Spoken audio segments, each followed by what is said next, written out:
నమస్తే ఉల్లా ఎరికే కదా నేనెవలో నేను మీ 690 పాపనని ఇవాళ చూద్దాం కొత్త కొత్త ముచ్చట్లు పట్టుకొని మీ ముంగడికి వచ్చిన మనకు అయ్యే గోపాలు చూద్దాం పాండ్రి.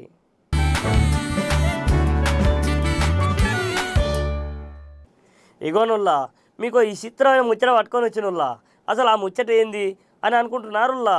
ఈ ముచ్చట ఆడోళ్ళకి మగోళ్ళకి ఎనసొంపుకుంటుందిళ్ళు. గదేందంటే ఇన్నొద్దులు మగోళ్ళు జిమ్ములలో కండలు వేయించి ఆడపోలగాళ్ళ ముంగట కండలు ఉన్నాయని యమపోదులు కొడుతున్నారు కాదుల్లా. అట్లాంటిది కర్ణాటకలో ఓ చెల్లె కండలు పెంచి ఇక ఫోన్లలో ఒక్కడే చక్కెర కొడుతుందిల్లా. ఆడపిల్లలు కూడా మగపోళ్ళకంటే ఏం తక్కువ కాదని నిరూపించింది పోన్రి.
ఇగోనుల్లా ఈ మధ్యకాలంలో పట్నంలో ఉన్న దొంగ బడవగాళ్ళు మస్తు ఎక్కువైతున్నారుల్లా. ఇక గీ ముచ్చట ఇప్పుడు ఎందుకు చెప్తున్నా అంటే ఇక పట్నంలో ఉన్న బాజ్పల్లి కాడ ఓ అక్క రోడ్డెమ్మడి పోతుంటే మెడలు ఉన్న తాళ్ళు గుంజుకొని పోయిండాటుల్లా. ఇక ఎంబడే అక్కడ ఉన్న దగ్గరలో ఉన్న పోలీస్ స్టేషన్ దగ్గరికి పోయి ఇంకా అక్క కేసు పెట్టంగానే మన పోలీసార్లు ఊయి అనుకుంటా ఇక పోయి పట్టుకొని వచ్చిరాటుల్లా. ఏం తక్కువ 2.5 తులాల బంగారం గొలుసురా ఇక కొట్టుకపోయినోళ్ళు. ఇక గిట్లా ఇంకా ఎంతమంది దగ్గర కూడా గుంజుకపోయిర్రో జర 4 సార్లు వాళ్ళని ఉతికిచ్చి ఇక అన్నీ బయట పెట్టుర్రు సార్లు. 8/3/2025లో రాజీవ్ ప్రకల్ప దగ్గర బాలమణి ఏజ్ 55 ఇయర్స్ ఈమె నడుచుకుంటూ పోతుంది. నడుచుకుంటూ వెళ్తుంటే ఒక అతను పరిగెత్తుకుంటూ వచ్చి ఆమె మెడలోని చైన్ గుంజుకొని పరిగెత్తి వెళ్ళిపోయాడు.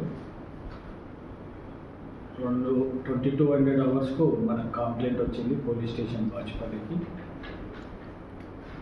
కేసు రిజిస్టర్ చేసుకొని ఎస్హెచ్ఓ గారు ఉపేంద్ర మరి డిఐ యాదయ్య గారు వాళ్ళ టీంని తీసుకొని ఇమ్మీడియట్గా స్పాట్ విజిట్ చేసి 4 టీములు పెట్టుకొని నైట్ అంతా సీసీ కెమెరాలు చెకింగ్ చేస్తున్న తరుణంలో ఒకరిని సస్పెక్ట్గా ఫోటో వచ్చింది. ఆ సస్పెక్ట్ యొక్క ఫోటో తీసుకొని అక్కడ ఉన్న పబ్లిక్కు చూపించి కొంతమంది ప్రజలు అతన్ని ఐడెంటిఫై చేశారు. 2 పిల్లలు నడిచే విధానాన్ని వాకింగ్ ప్యాటర్న్ అంటారు. ఆ నడిచే విధానాన్ని గుర్తుపట్టి మనకు డిస్క్లోజ్ అయింది. ఇమ్మీడియట్గా డిఏ గారు వాళ్ళ టీం తోటి వాళ్ళని ఐడెంటిఫై చేసి అతని ఫోన్ నెంబరు ట్రేస్లో పెట్టి సీసీ కెమెరాల ద్వారా వాళ్ళ ఇంట్లో అరేంజ్ చేశాడు. అరేంజ్ చేసినప్పుడు బంగారం గొలుసు వాళ్ళ ఇంట్లోనే ఉన్నది, 2.5 తులాల గొలుసు. ఆ గొలుసుతో సహా అరేంజ్ చేసి విచారణ చేపట్టిన తర్వాత ఈరోజు కోర్టు ముందు హాజరుపరుస్తున్నారు. డిఐ మరియు వాళ్ళ టీం మరియు ఎస్హెచ్ఓ ఉపేందర్ గారిని అభినందిస్తున్నాము. వితిన్ 12 అవర్స్లో ఇతన్ని ట్రేస్ చేశారు.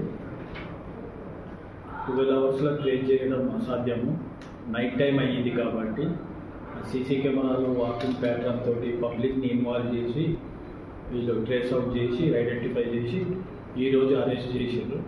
మళ్ళీ వేరే ఆఫెన్స్కి అతను తయారవుతున్నాడు చేద్దామని డిఏ గారు వాళ్ళ పార్టీ ఈరోజు అరెస్ట్ చేసి రిమాండ్కి తప్పిస్తున్నారు. ఇంతకుముందు ఏం లేదు. మరి ఎందుకు ఏం చేస్తారు సార్? అప్పులు ఎక్కువైనాయి.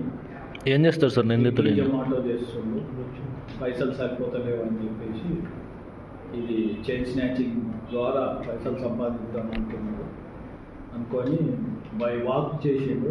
వాక్ చేసినప్పుడే మనకు అర్థం కావాలి కొత్త అఫెన్స్ చేసినప్పుడు, కాబట్టి అతను డబ్బుల కోసం చేసిండు. ఇగోనుల్లా ఈ రోజులల్లో రైతుల్ని దేవునిలాగా చూసుకోవాలల్లా.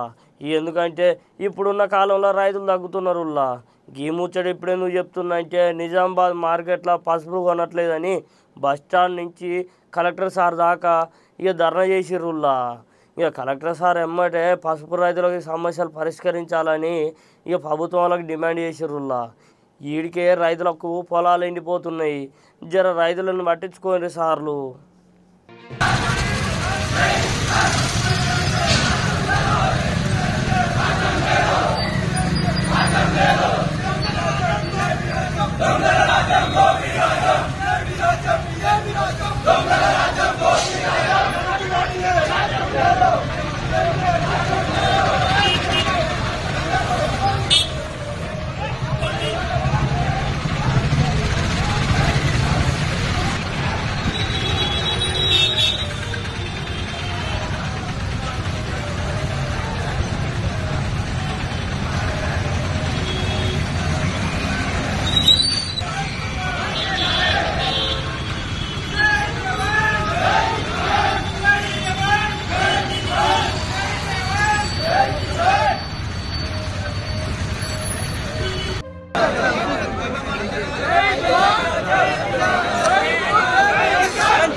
బోర్డు ప్రకటించింది పసుపు ఇక్కడ తీస్తున్నారు. మొత్తం తెలంగాణ స్టేట్ మొత్తం ఇక్కడనే పసుపు తీస్తున్నారు.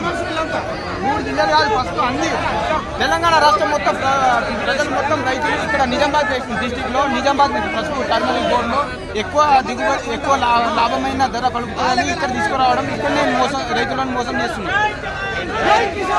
రైతులు ఇప్పుడు ధర ఉన్నప్పుడు వాళ్ళు రావాలి కదా. రైతు ఇప్పుడు ధర ఒక్క కుప్ప కూడా ఎక్కువ పంట ఎక్కువ వచ్చిందని రైతు కొనడానికి కూడా వస్తలేదు. ఒక్క కుప్ప కూడా మా ముట్టలే ఎక్కువ ధర ప్రకటించలేదు.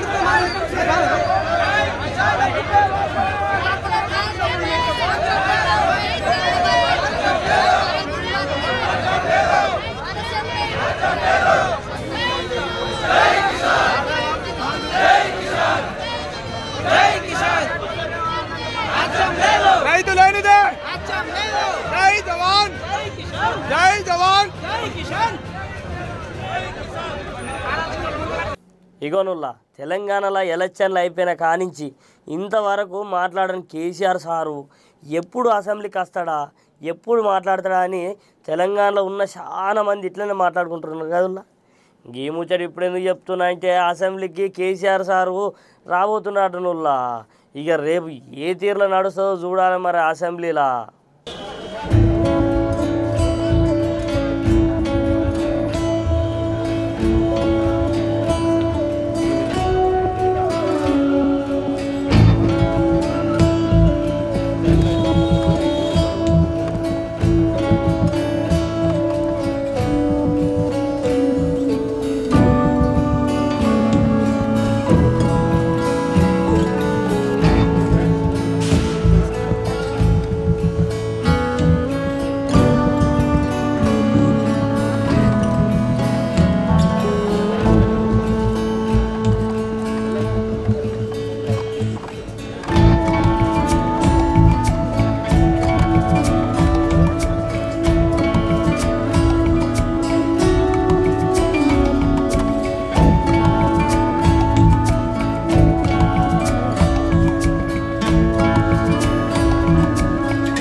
సూచీలు కాదు అయ్యాలి కొత్త కొత్త ముచ్చట్లు, మళ్ళీ రేపు కొత్త కొత్త ముచ్చట్లు పట్టుకొని మీ ముంగడికి వస్తా. ఇక అప్పటి వరకు చూస్తూనే ఉండరు 6 9 టీవీ.